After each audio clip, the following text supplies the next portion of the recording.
des fleuves dans les déserts, la vie à la place de la mort, des fleuves dans les déserts, des fleuves dans les déserts, des fleuves dans les déserts, toutes choses nouvelles, toutes choses nouvelles, toutes choses nouvelles, toutes choses nouvelles.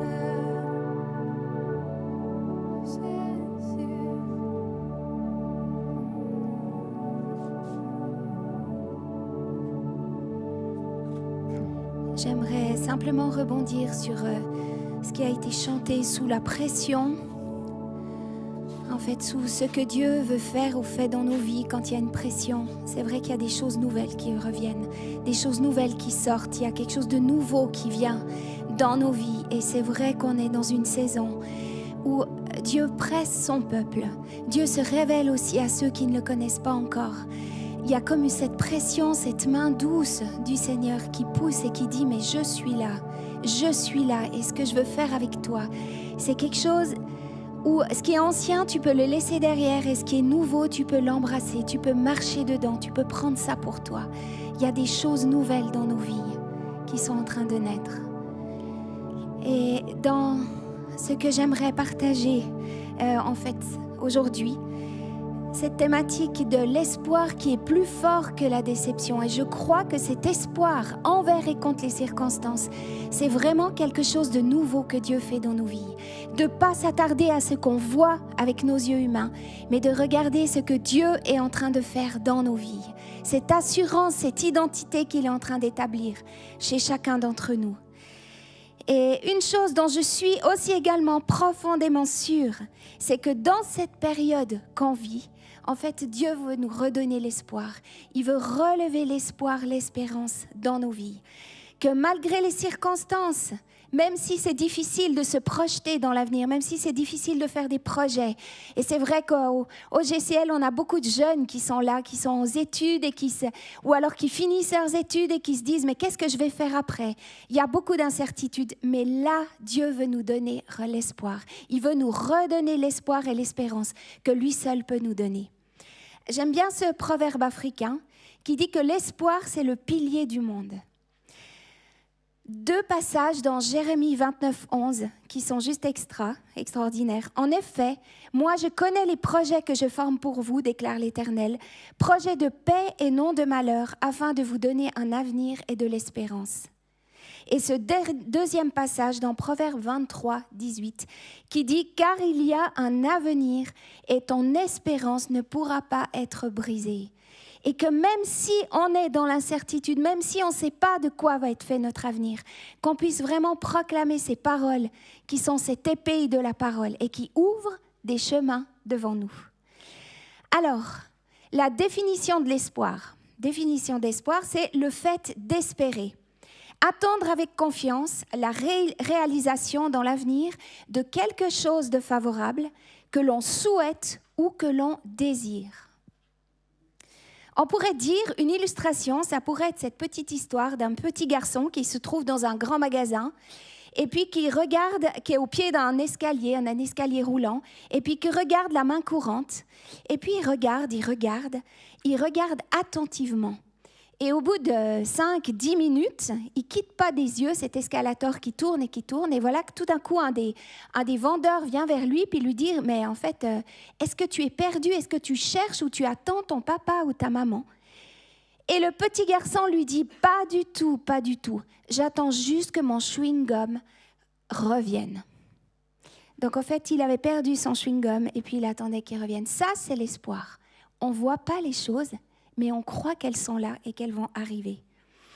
Alors, je vais prendre 3 situations dans la Bible, courtement, de personnes en fait qui ont mis tous leurs espoirs en Dieu, mais j'aimerais surtout relever leur attitude. Quand vient le moment où il faut attendre que la déception est là, comment est-ce qu'ils ont réagi? Parce que de toute façon, Dieu répond. Dieu répond. La première personne, c'est Sarah, dans Genèse 18. Abraham et Sarah, c'était un homme et une femme qui, en fait, avaient vécu longtemps. Donc, Abraham avait 100 ans, Sarah avait 90 ans, à ce moment-là, l'histoire que je vous raconte. Et puis, En fait, ils auraient voulu depuis très longtemps avoir un enfant et Dieu leur avait promis un fils, le fils de la promesse. Seulement Sarah, à force d'attendre, elle n'y croyait plus.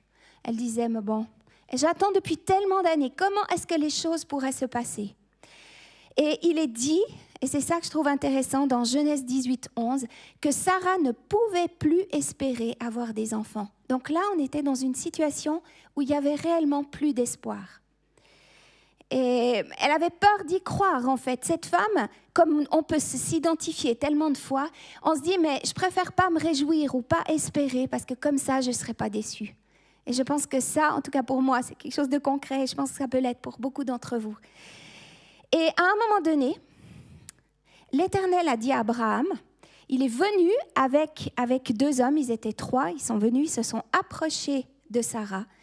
Et à ce moment-là, Dieu a dit, y a-t-il quoi que ce soit d'étonnant de la part de l'Éternel?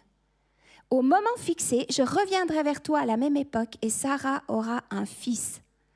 Sarah aura un fils. Est-ce qu'il y a quelque chose de trop extraordinaire pour Dieu? Qu'est-ce qu'il peut accomplir qui soit trop extraordinaire pour lui? Lui qui a créé le ciel et la terre, lui qui est le Dieu de l'univers, lui qui fait l'impossible, qui rend le possible, l'impossible possible. Qu'est-ce qu'il ne peut pas faire? Et en fait, cette femme, quand elle a entendu ça, elle a rigolé. Sarah, elle a rigolé. Et en fait, Dieu ne s'est pas attardé au fait qu'elle avait rigolé, mais il a réalisé en fait ce que Sarah avait besoin. Et l'année d'après, Sarah a mis au monde un fils qui s'est appelé Isaac. Une autre personne, c'était Naaman. Naaman, c'est dans 2 Rois 8. Ce chef syrien, il était atteint de la lèpre.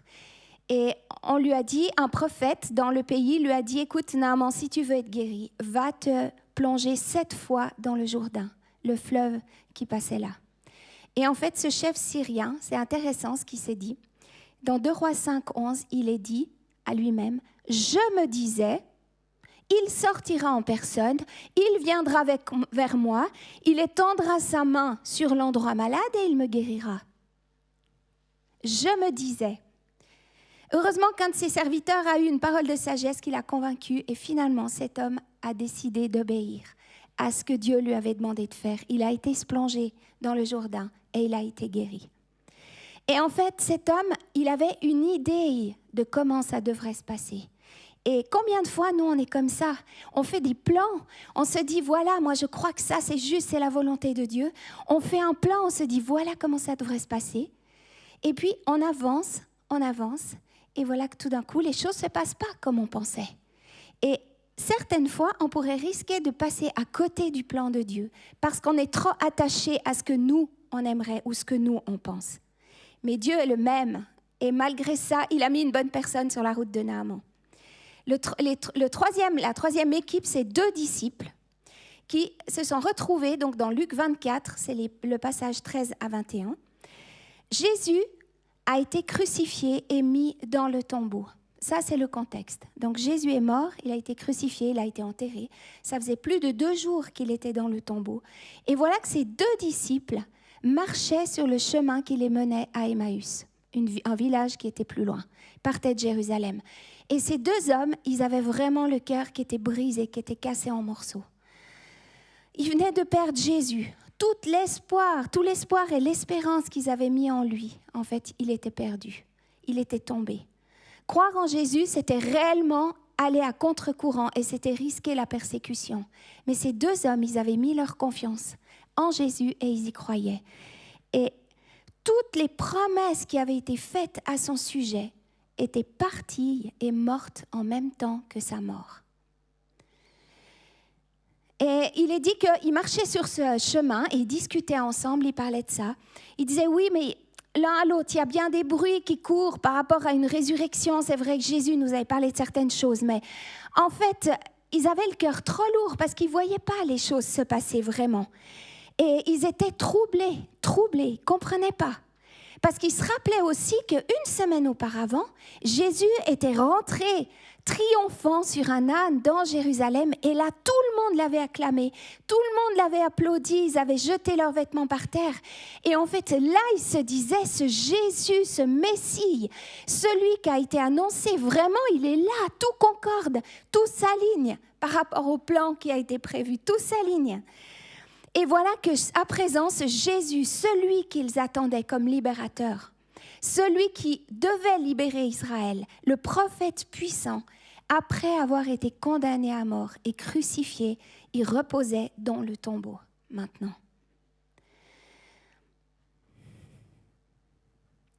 On avait espéré, mais voilà, au verset 20, c'est ce que les disciples disent. Nous avions espéré, mais voilà ce qui s'est passé. La désillusion, la déception profonde, plus d'espérance, plus d'espoir, plus rien. Et pendant qu'ils parlaient, quelqu'un s'est joint à eux. Jésus lui-même s'approcha et fit route avec eux. Jésus lui-même qui est venu.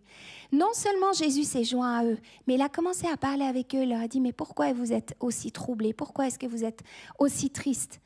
Et à ce moment-là, il prend le temps de leur expliquer au travers des Écritures. Il leur partage en fait tout ce qui a été dit à son sujet, ce qui devait se passer, tout ce qui le concernait. Mais il est dit au verset 16 que leurs yeux étaient empêchés de le reconnaître. Pourquoi est-ce qu'ils ne le voyaient pas? Je me suis toujours demandé pourquoi est-ce qu'ils ne le voyaient pas.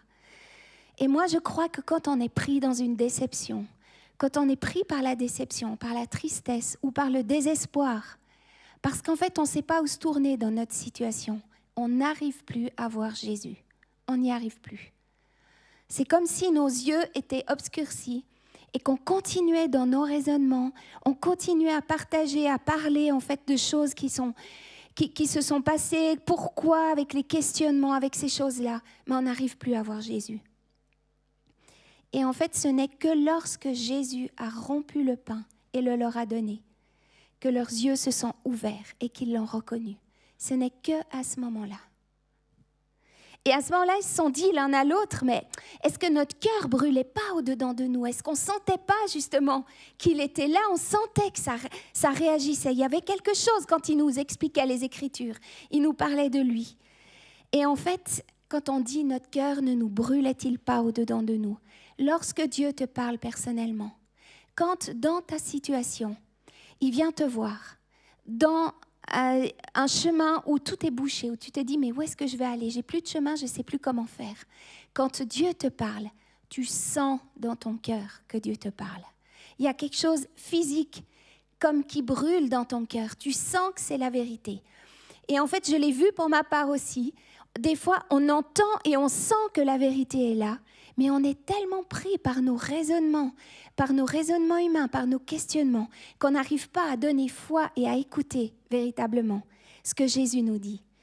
Mais en fait, l'espoir que Jésus te donne te fait relever la tête et tes yeux commencent à s'ouvrir sur Jésus. Et à ce moment-là, les disciples ont réussi à déclarer que Jésus était réellement ressuscité. Là, ils ont vu la vérité, ils ont vu le miracle, ils ont vu ce qui s'était accompli pour Jésus. Alors autant Sarah, qui était complètement désespérée physiquement, elle ne pouvait rien faire. Il fallait tellement de foi et au bout d'un moment, son cœur est parti dans l'amertume. Autant Naaman, qui lui pensait avoir trouvé la solution de comment est-ce que Dieu pourrait s'y prendre pour ouvrir un nouveau chemin devant lui et le guérir. Et autant les disciples étaient tellement aveuglés par en fait la désillusion, le désespoir, et ils n'arrivaient plus à voir Jésus qui était là. Mais il y a une chose dont on peut être sûr, et je trouve ça vraiment tellement extraordinaire. Je vais vous lire vraiment ceci parce que c'est important. C'est que le lieu de la crucifixion, en fait le lieu qui avait l'air du plus grand lieu de défaite au monde, est devenu le plus grand lieu de victoire. Le lieu de la crucifixion, le lieu qui avait l'air du plus grand lieu de défaite, est devenu le plus grand lieu de victoire. Et ça, c'est la même chose pour nous. C'est la même chose pour nous. La crucifixion n'a pas pu empêcher le plan de Dieu de s'accomplir. Ça n'a rien empêché du tout. Il a même contribué à accomplir le plan de Dieu. Alors, au-delà de la déception, au-delà des déceptions qui peuvent jalonner notre vie, même la plus grande défaite de ta vie ne peut empêcher Dieu d'agir. Ça ne peut empêcher Dieu d'agir. Rien ne peut retenir la volonté de Dieu pour ta propre vie. Et ce que j'ai pu constater de nombreuses reprises dans ma vie à moi, en tout cas, c'est que le problème, ce n'est pas la tempête ou la déception. C'est en fait mes raisonnements. C'est le découragement, c'est les paroles que je prononce, c'est ce que je peux dire sur la situation. C'est en fait ce que je peux proclamer sur la situation qui font comme un mur, qui construisent un mur autour de moi et qui m'empêchent de voir Jésus. Dans Hébreux 6, il est dit pour notre vie, cette espérance, elle est comme une ancre. Elle traverse même le rideau du temple dans le ciel et elle est fixée solidement. Cette espérance, elle est comme une ancre, cet espoir que Jésus met dans nos vies, qui s'ancre au trône de la grâce. C'est comme si c'était attaché autour du trône de la grâce, là où siège Jésus, et qui nous donne toute autorité, qui nous donne ce libre accès vers lui, et qui nous donne ce libre accès vers ce que Dieu veut faire pour chacun d'entre nous. Il est dit aussi dans Hébreux 10, « Retenons fermement l'espérance que nous proclamons, car celui qui a fait la promesse est fidèle. » Celui qui a fait la promesse est fidèle. Ça veut dire que c'est possible de lâcher l'espérance. Mais moi, j'aimerais nous encourager aujourd'hui à la retenir fermement. Quelles que soient les situations qui sont autour de nous, retenons cette espérance fermement. Parce que celui qui l'a proclamé, celui qui la donne, c'est le Jésus-Christ qui est mort, mais qui est ressuscité, qui a eu la victoire à la croix et qui a tout accompli pour chacun d'entre nous. J'aimerais prier avec vous, simplement. J'aimerais vous demander de, là où vous êtes, dans votre salon, simplement fermer les yeux et prendre aussi ce temps aussi de prière aussi avec moi et qu'on puisse le faire ensemble.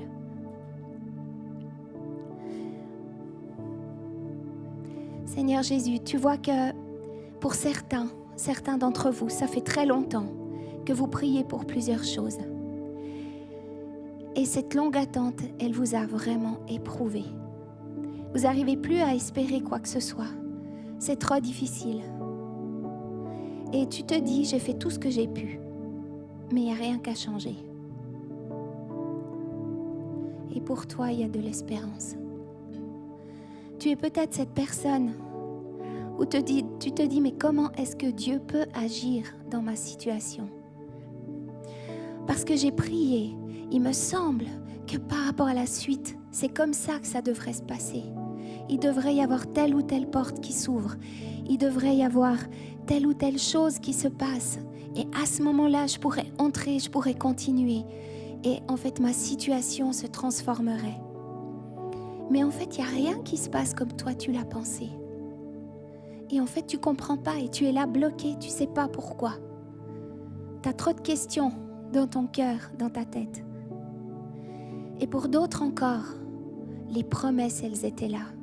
Vous avez reçu des paroles prophétiques ou vous avez eu des encouragements de personnes qui étaient autour de vous.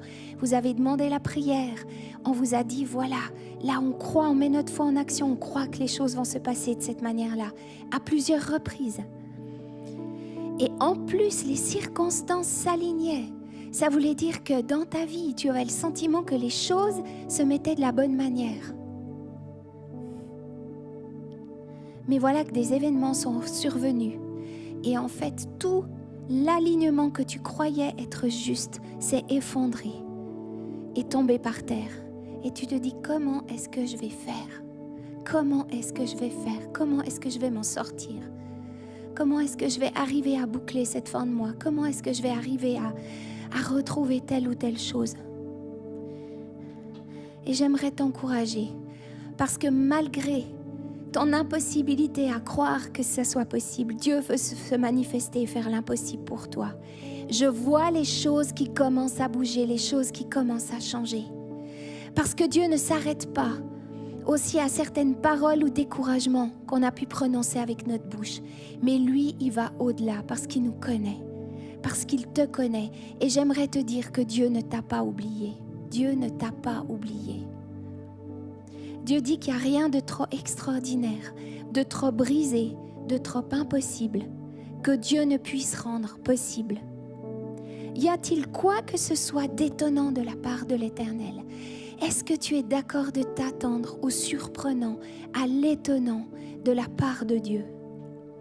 Remets et donne tes défis au Dieu Tout-Puissant. Remets et donne tes défis au Dieu Tout-Puissant. Tu ne connais pas les réponses, mais tu connais quelqu'un qui a les réponses. Et je prie que tu puisses te décharger véritablement de ce qui est trop lourd pour toi, que tu puisses abandonner toutes tes questions, que tu puisses te tourner et commencer à ouvrir les yeux. Parce que Jésus fait route avec toi. Peut-être que tu n'as pas eu l'impression jusqu'à aujourd'hui que Jésus était avec toi. Mais il y a cette promesse que Jésus est avec nous tous les jours jusqu'à la fin du monde. Et Jésus fait route avec toi. Même si tu ne le vois pas, il est là, il est présent. Jésus vient te parler personnellement. Il vient t'encourager. Il vient te rappeler qui il est. Il vient transformer tes raisonnements. Il vient transformer ce que tu penses dans ton cœur. Il vient renouveler ton intelligence pour que tu puisses commencer à penser comme lui, à voir comme lui, à te réjouir comme lui, à retrouver cette espérance que lui veut te donner. Et tu commences à voir Jésus marcher dans ta vie. Même avec les yeux fermés, tu vois Jésus qui commence à marcher dans ta vie. Et je proclame vraiment que par rapport à toutes les situations de chacun d'entre nous qui sont représentés là, c'est que notre plus grand lieu de défaite, qui nous semble être un lieu de défaite, va devenir notre plus grand lieu de victoire. Parce que Jésus est là, parce que Jésus fait la différence. Et je prie vraiment que pour chacun d'entre vous, chacun d'entre nous, on puisse retrouver cet espoir et cette espérance dont on a tellement besoin dans nos situations et aussi dans les circonstances de ce qu'on vit aussi aujourd'hui. Parce que c'est ça que Dieu veut faire. C'est ça que Dieu veut ramener.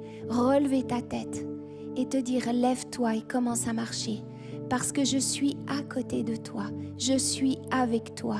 Et je transforme les lieux où le découragement est là, où la déception est là, en lieu de victoire, en lieu puissant, en lieu de victoire. Je transforme cela aujourd'hui. En ton nom puissant, Seigneur Jésus, merci pour ce que tu veux faire. Merci.